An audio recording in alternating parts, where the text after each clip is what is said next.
सतनाम सत साहिब। सतनाम साहिब। संत सतगुरु की शरण में कौन से जीव आते हैं, इसे समझाने की कृपा करें। संत सतगुरु की शरण में जी।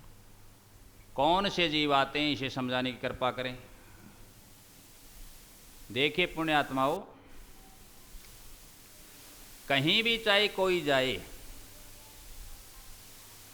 उसका वहां का संस्कार होता है।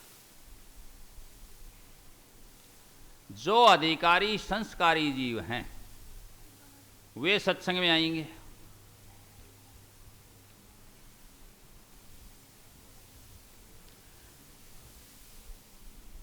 ऐसे जीव जो संस्कारी नहीं है, सत्संग के अधिकारी नहीं है, जो उत्तम फल का भोग प्राप्त नहीं कर सकते, जिनको काल का दंड मिलेगा, सजा मिलेगी, जो जहाँ भी जिस प्रकार से उनका कर्म किया वहाँ जाएंगे, वो सजा का भुगतान उनको होना है, वे कभी भी सतगुरु की शरण में नहीं आएंगे, वे सत्संग में नहीं आएंगे।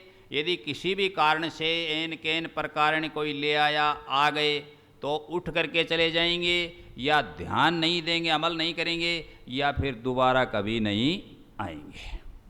ये निश्चित कर लो, डेफिनेट कर लो।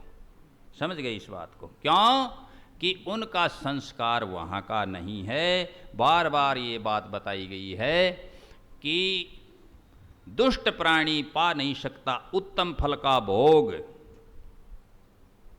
बैसाख दाख लगे होवे काग कंठ रोग।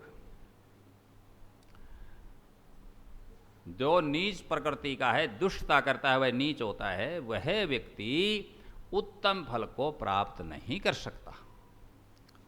क्यों कि वह उसके प्रारब्ध में नहीं है, उसके कर्म में नहीं है, उसके भाग्य में नहीं है, वैसा कर्म उसका नहीं है, तो वह उसको कैसे खाएगा? नहीं खा सकता।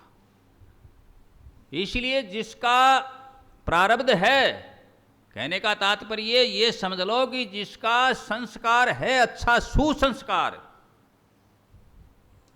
वही सतगुरु संत सतगुरु की शरण में आएगा, वही सत्संग में आएगा, वही सत्कर्म करेगा, वही अच्छी जगह जाएगा, वही उत्तम फल का भोग करेगा।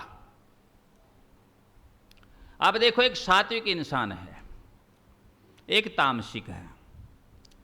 तामसिक इंसान का भोजन देख लो क्या है, बक्षे है ना, बक्षे, जो भक्षण नहीं करने योग्य है उसको खाता है, खा रहा है ना। कोई सत्संगी आपको किसी ठेके पर मिला क्या? और यदि ठेका पर मिला तो समझो वह सत्संगी नहीं है।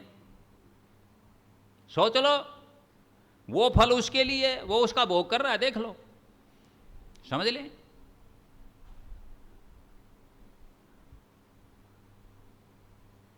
देख लो, समझ लो। तो जो फल जिसके लिए मुकर्रर है, निश्चित है, तय है, संस्कारों के अनुसार, संस्कारी अधिकारी, ये दो शब्द आते हैं, वो लोग आएंगे, वो जीव आएंगे, वो सत्संग में आएंगे, सतगुरु की शरण में आएंगे, वहाँ वो उसका आनंद लाभ उठाएंगे और भवसागर से पार जाएंगे। सतनाम सत साहिब।